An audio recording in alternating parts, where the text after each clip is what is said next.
ಇದೀಗ ಬೆಂಗಳೂರಿನಲ್ಲಿ ಮಹಿಳೆಯರು ಸೇಫ್ ಆಗಿಲ್ವಾ ಅನ್ನುವಂತ ಪ್ರಶ್ನೆ ಹುಟ್ಟುತ್ತಾ ಇದೆ. ಹಗಲಲ್ಲೂ ಕೂಡ ಒಂಟಿಯಾಗಿ ಓಡಾಡುವಂತಿಲ್ವಾ? ಸಿಲಿಕಾನ್ ಸಿಟಿಯಲ್ಲಿ ಮಿತಿ ಮೀರ್ತಾ ಇದೆ ಪುಂಡರಾಟ್ಟಹಾಸ.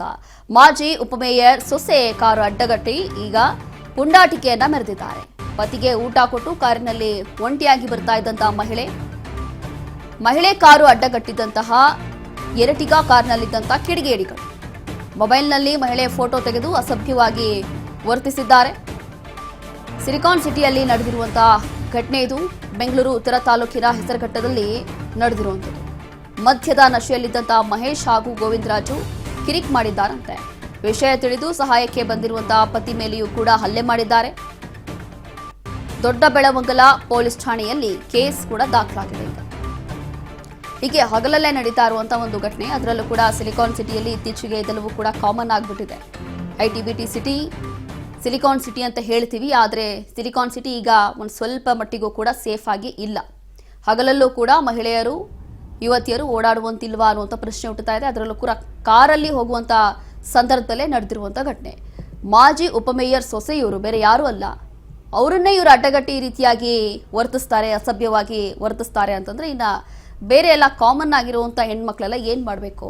ಪತಿಗೆ ಊಟ ಕೊಟ್ಟು ಕಾರಲ್ಲಿ ಒಂಟಿಯಾಗಿ ಮಹಿಳೆ ಹೋಗ್ತಾ ಇದ್ರು. ಆ ಸಂದರ್ಭದಲ್ಲಿ ಈ ರೀತಿಯಾಗಿ ಕಾರನ್ನ ಅಡ್ಡಗಟ್ಟಿ ಅಸಭ್ಯವಾಗಿ ವರ್ತಿಸಿದ್ದಾರೆ. ಕುರಿತು ಈಗಾಗಲೇ ಒಂದು ಪ್ರಕರಣ ಕೂಡ ದಾಖಲಾಗಿದೆ. ಮಹಿಳೆ ಕಾರನ್ನ ಅಡ್ಡಗಟ್ಟಿಸಿ ಈ ರೀತಿಯಾಗಿ ನೋಡಿ ಹೇಗೆ ಅವರಿಗೆ ಕಾರ್ ಗ್ಲಾಸ್ ಇಂದಲೇ ಹಿಂಸೆ ಕೊಡ್ತಾ ಇದ್ದಾರೆ. ಮೊಬೈಲ್ನಲ್ಲಿ ಮಹಿಳೆ ಫೋಟೋಗಳನ್ನು ತೆಗೆದು ಅಸಭ್ಯವಾಗಿ ವರ್ತಿಸಿದ್ದಾರೆ ಅನ್ನುವಂಥದ್ದು ಗೊತ್ತಾಗ್ತಾ ಇದೆ. ಬೆಂಗಳೂರು ಉತ್ತರ ತಾಲೂಕಿನ ಹೆಸರಘಟ್ಟದಲ್ಲಿ ನಡೆದಿರುವಂತಹ ಘಟನೆ. ಬೆಂಗಳೂರು ಉತ್ತರ ತಾಲೂಕಿನ ಹೆಸರಘಟ್ಟ ಯಾವುದೋ ಹಳ್ಳಿ ಅಲ್ಲ, ಇದು ಕೂಡ ಒಂದು ಸಿಟಿ ಹೌದು. ಯಾವುದೋ ಹಳ್ಳಿಯಲ್ಲಿ, ಯಾವುದೋ ಮೂಲೆಯಲ್ಲಿ ಇದೆಲ್ಲವೂ ಕೂಡ ನಡೀತಾ ಇದೆ. ಮಧ್ಯರಾತ್ರಿ ಹೊತ್ತು ಇದೆಲ್ಲವೂ ಕೂಡ ನಡೀತಾ ಇದ್ರೆ ಅಂತಂದ್ರೆ ಇದು ಬೇರೆ ಪ್ರಶ್ನೆ. ಆದ್ರೆ ಇದು ಹಗಲೊತ್ತೇ ನಡೀತಾ ಇರುವಂತದ್ದು, ಅದು ಕೂಡ ಬೆಂಗಳೂರಿನ ಸಿಟಿ ಮಧ್ಯಭಾಗದಲ್ಲೇ ಇದೆಲ್ಲವೂ ಕೂಡ ನಡೀತಾ ಇದೆ. ಈಗ ಮಹಿಳೆಯ ಫೋಟೋವನ್ನ ಈ ರೀತಿಯಾಗಿ ಮೊಬೈಲ್ನಲ್ಲಿ ಕ್ಯಾಪ್ಚರ್ ಮಾಡಿ ಅಸಭ್ಯವಾಗಿ, ವಿಚಿತ್ರವಾಗಿ ವರ್ತಿಸಿದ್ದಾರೆ. ಸಿಲಿಕಾನ್ ಸಿಟಿಯಲ್ಲಿ ಇನ್ನ ಬೇರೆ ಯಾವುದೋ ಹಳ್ಳಿಯಲ್ಲೋ ಅಥವಾ ಬೇರೆ ಯಾವುದೋ ಮೂಲೆಯಲ್ಲ. ಇಲ್ಲಿ ಡೆಪ್ಟಿ ಮೇಯರ್ ಸೊಸೆಯವರು ಅವ್ರ ಯಜಮಾನ್ರು ಕೆಲಸ ಮಾಡ್ತಿದ್ರಂತೆ. ಅಲ್ಲಿ ಅವ್ರಿಗೆ ಊಟ ಕೊಟ್ಬಿಟ್ಟು ಈ ಕಡೆ ಬರ್ತಿರ್ಬೇಕಾದ್ರೆ ಯಾರೋ ಇಬ್ಬರು ಪುಂಡ್ರುಗಳು ಬಂದ್ಬಿಟ್ಟು ಕಾರ್ನ ಅಡ್ಡ ಹಾಕ್ಬಿಟ್ಟು ನಿಂತ್ಕೊಂಡ್ಬಿಟ್ಟು ಅವ್ರ ಮೇಲೆ ಏನು ಈ ಥರ ಬಟ್ಟೆ ಹಾಕಿದ್ರೆ ನೋಡಿ ನಿಮ್ಮ ಫೋಟೋ ಹಿಂಗೆ ತಗೊಂಡಿದ್ದೀನಿ ಅಂತ ಅಂದ್ಬಿಟ್ಟು ಗ್ಲಾಸ್ನೆಲ್ಲ ತೊಟ್ತಾ ಇದು ಮಾಡಿಕೊಂಡು ಜಗಳ ಮಾಡ್ತಿದ್ರು. ಅಷ್ಟರಲ್ಲಿ ನಾವು ಬಂದ್ಬಿಟ್ಟು ನೋಡ್ಬಿಟ್ಟು ಇಲ್ಲಿ DCP ದೇವರಾಜ್ರವರು ಇದು ಸೈಟಿನ ಗೇಟ್ ಇದೆ, ಅಲ್ಲಿ ಫಾರ್ಮ್ ಹೌಸು, ಮತ್ತು ಇಲ್ಲಿ ನೃತ್ಯಗ್ರಾಮ ಇದೆ. ಇಲ್ಲಿ ಇಂಥ ಸ್ಥಳದಲ್ಲೇ ಈ ಥರ ಪುಂಡ್ರುಗಳು ಈ ಥರ ಗಲಾಟೆ ಮಾಡ್ತಾ ಇದ್ರೆ ಬೇರೆ ರಕ್ಷಣೆ ಕೊಡೋದು ಯಾರು? ಇಲ್ಲಿ ಯಾರು ಸರಿಯಾಗಿ ಪೊಲೀಸ್ನವರು ಯಾರನ್ನು ಸರಿಯಾಗಿ ಬೀಟ್ ಕೊಡ್ತಾ ಇಲ್ಲ. ಬೀಟ್ ಕೊಟ್ಟಿದ್ರೆ ಈ ಥರ ಎಲ್ಲ ಆಗ್ತಿರಲ್ಲ. ಈ ಥರದವೇ ಸುಮಾರು ಆಗ್ತವೆ. ಅವ್ರು ಯಾವ ಬಟ್ಟೆ ಹಾಕಿದ್ರೆ ಏನ್ರಿ, ಇವ್ರಿಗೇನು ಸುಮ್ಮನೆ ಅವ್ರ ಮೇಲೆ ಗಲಾಟೆ ಮಾಡೋದೇನು, ಇವನ್ಗೇನು? ಕಾರಲ್ಲಿ ಒಬ್ಬರೇ ಇದ್ರು. ಆಮೇಲೆ ಅವ್ರ ಯಜಮಾನ್ರು ಬಂದು ಇದು ಮಾಡಿದ್ರೆ ಅವ್ರ ಮೇಲೂ ಗಲಾಟೆ ಮಾಡ್ಕೊಂಡು ಹೋದ್ರು. ಆಮೇಲೆ ಅಷ್ಟರೊಳಗೆ ನಾವು ದೊಡ್ಡಬಳ್ಳಾಂಗ್ಲ ಸ್ಟೇಷನ್ಗೆ ಕಾಲ್ ಮಾಡಿ ಅವ್ರು ಬಂದು ಅವರು ಏನು ಮಾಡ್ಕೊಂಡ್ರೆ ಗೊತ್ತಿಲ್ಲ ಮಾಡ್ಕೊಂಡು ಹೋದ್ರು ಅಷ್ಟೇ. ಅರೆಸ್ಟ್ ಮಾಡ್ಕೊಂಡು ಹೋದ್ರು. ಇಲ್ಲಿ ಡೆಪ್ಟಿ ಮೇಯರ್ ಸೊಸೆಯವರು ಅವ್ರ ಯಜಮಾನ್ರು ಕೆಲಸ ಮಾಡ್ತಿದ್ರಂತೆ. ಅಲ್ಲಿ ರಾಘವೇಂದ್ರ, ಇದು ಹಗಲೊತ್ತು ಇದೆಲ್ಲವೂ ಕೂಡ ನಡೀತಾ ಇದೆ ಅಂತಂದ್ರೆ ಇನ್ನ ಇದಕ್ಕೆಲ್ಲ ಯಾವಾಗ ಬ್ರೇಕ್ ಬೀಳುತ್ತೆ ಅನ್ನೋಂಥ ಪ್ರಶ್ನೆ ಹುಟ್ಟುತ್ತಾ ಇದೆ. ಜೊತೆಗೆ ಇವರೆಲ್ಲ ಯಾರು ಏನಕ್ಕೆ ಈ ರೀತಿಯಾಗಿ ಹಿಂಸೆ ಕೊಡ್ತಿದ್ದಾರೆ ಆ ಮಹಿಳೆ ಮೇಲೆ, ಏನಕ್ಕೆ ಅಂತ?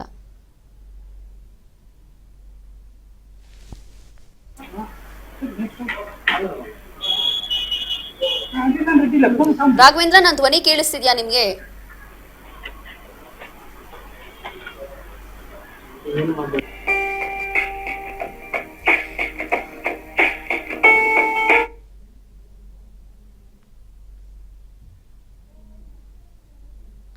ಹೀಗೆ ಬೆಂಗಳೂರು ಉತ್ತರ ತಾಲೂಕಿನ ಹೆಸರಘಟ್ಟದಲ್ಲಿ ನಡೆದಿರುವಂತಹ ಘಟನೆ ಇದು. ಏನ್ ದ್ವೇಷ ಇತ್ತು ಅಥವಾ ಮತ್ತೊಂದಿತ್ತು ಏನೋ ಗೊತ್ತಿಲ್ಲ. ಈಗ ಸ್ಥಳೀಯರು ಮಾತಾಡಿದ್ದು ಕೂಡ ಕೇಳಿಸ್ಕೊಂಡಿದ್ದೀವಿ. ಪೊಲೀಸ್ ಸರಿಯಾಗಿ ಇಲ್ಲಿ ಬೀಟ್ ಹಾಕ್ತಾ ಇಲ್ಲ ಅಥವಾ ಪೊಲೀಸರು ಇಲ್ಲಿ ರೌಂಡ್ಸ್ ಹಾಕಲ್ಲ. ಅದರ ಜೊತೆಗೆ ಅವ್ರು ಏನಾದರೂ ಬಟ್ಟೆ ಹಾಕಲಿ, ಅದರ ಅವ್ರ ಇಷ್ಟ. ಅದು ಬಿಟ್ಬಿಟ್ಟು ಏನೋ ಬಟ್ಟೆ ಹಾಕಿದ್ದಾರೆ ಅಥವಾ ಹೇಗೋ ಓಡಾಡ್ತಾ ಇದ್ದಾರೆ ಅಂತ ಹೇಳಿ ರೀತಿಯಾಗಿ ಫೋಟೋ ಹಿಡ್ಕೊಂಡು ಅದಾದ ನಂತರ ಆ ಒಂದು ಹೊರಗಡೆಯಿಂದ ಕಾರ್ ಗ್ಲಾಸಿಂದ ಈ ರೀತಿಯಾಗಿ ಟಾರ್ಚರ್ ಕೊಡೋದು, ಹಿಂಸೆ ಕೊಡೋದು ಎಷ್ಟು ಮಟ್ಟಿಗೆ ಸರಿ?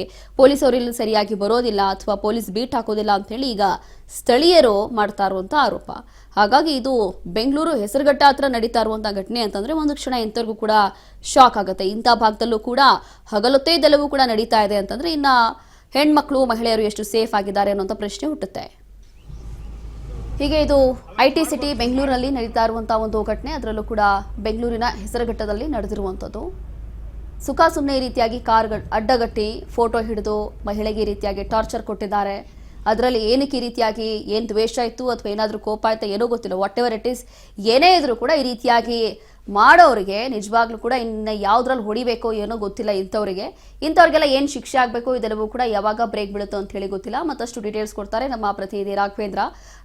ಈಗ ಹಗಲೊತ್ತೆ ಇದೆಲ್ಲವೂ ಕೂಡ ನಡೀತಾ ಇದೆ ಅಂತಂದ್ರೆ ಇನ್ನು ಬೆಂಗಳೂರಲ್ಲಿ ಇದೆಲ್ಲದಕ್ಕೂ ಬ್ರೇಕ್ ಯಾವಾಗ ಅನ್ನೋ ಪ್ರಶ್ನೆ ಹುಟ್ಟುತ್ತೆ. ಅದರ ಜೊತೆಗೆ ಇವರೆಲ್ಲ ಯಾರು, ಯಾಕೆ ಈ ಮಹಿಳೆಗೆ ಈ ರೀತಿಯಾಗಿ ಟಾರ್ಚರ್ ಕೊಟ್ಟಿದ್ರು ಅಂತ? ಖಂಡಿತ ರೋಶ್ನಿ, ಏನು ಅಂತಂದ್ರೆ ಈ ಒಂದು ಪ್ರಕರಣ ಏನಿದೆ, ಏನು ಉಪಮೇಯರ್ ಆದಂತ ಹರೀಶ್ ಅವರ ಸೊಸೆ ಒಂದು ಪ್ರಕರಣದಲ್ಲಿ ಒಂದು ದೂರು ದಾಖಲಿಸಿರುವಂತದ್ದು. ಏನು ಆ ಒಂದು ನಿರ್ಜನ ಪ್ರದೇಶ ಏನಿದೆ, ಹುಲ್ಲುಗಾವಲು ಪ್ರದೇಶ ಅಂತಾನೆ ಹೇಳ್ಬೋದು. ಅಲ್ಲಿ ಫಾರಂ ಲ್ಯಾಂಡ್ಸ್ ತುಂಬಾ ಇರೋದ್ರಿಂದ ಮತ್ತೆ ರೆಸಾರ್ಟ್ಗಳು ಇದಾವೆ ಕೆಲವು ಕಡೆ. ಸೊ ಹೀಗಾಗಿ ಅಲ್ಲಿ ಒಂದು ಫಾರ್ಮ್ ಹೌಸ್ ನ ಕೊಂಡ್ಕೊಂಡು ಒಂದು ವ್ಯವಸಾಯ ಮತ್ತು ಫಾರ್ಮ್ ಹೌಸ್ ನಲ್ಲಿ ಒಂದು ವ್ಯವಸಾಯ ಮತ್ತೆ ಬೇರೆ ಇತರೆ ಕಾರ್ಯಗಳನ್ನ ಮಾಡ್ತಿರ್ತಕ್ಕಂತ ಒಂದು ಉಪಮೇಯರ್ ಮಗ ಏನಿದ್ದಾರೆ, ಅವರ ಧರ್ಮಪತ್ನಿ ಅವರ ಪತಿಗೆ ಊಟ ಕೊಟ್ಬಿಟ್ಟು ಬರೋ ವೇಳೆ ಒಂಟಿಯಾಗಿ ಬರ್ತಿದ್ದಂತ ಸಂದರ್ಭದಲ್ಲಿ ಈ ಅಲ್ಲಿ ಆ ಭಾಗದಲ್ಲಿ ಕುಡುಕರ ಹಾವಳಿ ಜಾಸ್ತಿ. ಹೇಳ್ಬೇಕು ಅಂತಂದ್ರೆ ಅಲ್ಲಿ ಪಾರ್ಟಿ ಮಾಡುವಂತ ಹುಲ್ಗಾವಲಾಗಿರೋದ್ರಿಂದ ಪ್ರತಿ ವೀಕೆಂಡ್ ಇರ್ಬೋದು, ಮತ್ತೊಂದು ಶನಿವಾರ ಭಾನುವಾರ ಅದಂತೂ ಅಂದ್ರೆ ಅಲ್ಲಿ ಅಡ್ಡ ಹಾಕೊಂಡು ಎಣ್ಣೆ ಪಾರ್ಟಿ ಮಾಡುವಂತ ಕೆಲವು ಪುಂಡರು ಅಲ್ಲಿ ಪಾರ್ಟಿ ಮಾಡುವಂತ ಒಂದು ಸ್ಥಳ ಆಗಿರುತ್ತದೆ. ಇದೇ ಒಂದು ಸಂದರ್ಭದಲ್ಲಿ ಪತಿಗೆ ಊಟ ಕೊಟ್ಟು ಬರುವ ವೇಳೆಯಲ್ಲಿ ಈ ಪುಂಡರು ಆಕೆ ಒಂಟಿಯಾಗಿರೋದನ್ನ ನೋಡಿ ಒಂದು ಫೋಟೋ ಕ್ಲಿಕ್ಸಿ ಆಕೆಗೆ ಕಿರುಕುಳ ನೀಡಿದಿರುವಂತದ್ದು. ಇದೇ ಸಂದರ್ಭದಲ್ಲಿ ಆಕೆ ಕಾರ್ನಲ್ಲಿ ಇದ್ದಂತ ವೇಳೆ ಆಕೆ ಫೋಟೋ ತೆಗೆದು ಇದೊಂದು ಸೋಷಿಯಲ್ ಮೀಡಿಯಾದಲ್ಲಿ ವೈರಲ್ ಮಾಡ್ತೀವಿ ಅಂತ ಹೇಳಿ ಆಕೆಗೆ ಬೆದರಿಕೆ ಹಾಕಿರುವಂತದ್ದು. ಇದೇ ಸಂದರ್ಭದಲ್ಲಿ ಆ ಇಬ್ರು ಮದ್ಯದ ನಶೆಯಲ್ಲಿ ಇದ್ರು ಅಂತ ಹೇಳಲಾಗ್ತಾ ಇದೆ. ಸ್ಥಳೀಯರು ಈ ವಿಷಯವನ್ನ ಆಕೆ ಪತಿ ಏನಿದ್ದಾರೆ ಅವ್ರಿಗೆ ವಿಷಯ ಮುಟ್ಟಿಸಿದ್ದಂತೆ ಅವರು ಸ್ಥಳದಲ್ಲಿ ಬರ್ತಿದ್ದಂತೆ ಅವ್ರ ಮೇಲೆ ಹಲ್ಲೆ ಮಾಡಿರುವಂತದ್ದು. ಈ ಪ್ರಕರಣಕ್ಕೆ ಬೆಳವಂಗ್ಲ ಪೊಲೀಸ್ ಠಾಣೆಯಲ್ಲಿ ಪ್ರಕರಣ ದಾಖಲಾಗಿದೆ Roshni. Yes, thank you Raghavendra ನಿಮ್ಮೆಲ್ಲ ಡೀಟೇಲ್ಸ್ಗಾಗಿ.